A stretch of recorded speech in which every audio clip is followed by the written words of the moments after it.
One of the things that's been really encouraging for me here is the culture of leadership. We have a group of elders that lead with humility and grace like I've really never seen in 30 years of non-paid church leadership. You know, we regularly say that we have no senior pastor except Jesus Christ, and that's actually the way it works here. Nobody gets 2 votes, and in fact, we don't vote on anything.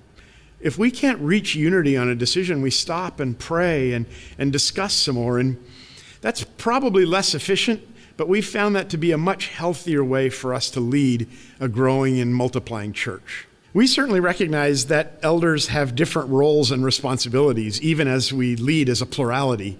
And so, for example, I would be considered first among equals, the way we refer to it, in the area of finances. And that doesn't mean I have any sort of extra authority. We actually have someone on the staff who is responsible for the day-to-day kind of writing checks and paying bills. But I'm responsible for reporting to the elders on financial matters and bringing proposals and helping develop the budget and those sorts of things. And again, I don't have any special authority in doing that, but the elders recognize that that's an area that I'm gifted, as well as a part of my responsibility that I can use to bless the entire family. Meanwhile, Jeff would be considered first among equals in strategy and vision. And again, that doesn't give him any sort of special authority to set strategy and vision, but it means that he thinks more about that because of his gifting and his the way God's made him. And so he brings that sort of energy and vision to our larger elder group and blesses our family that way.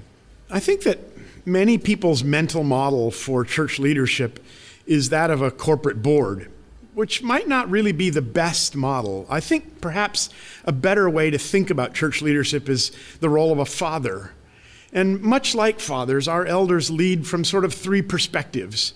There's certainly an element of oversight, much like a father has, but perhaps more than a management oversight, where there is some part of that, it's really more of a protection sort of role, both doctrinally and for church discipline.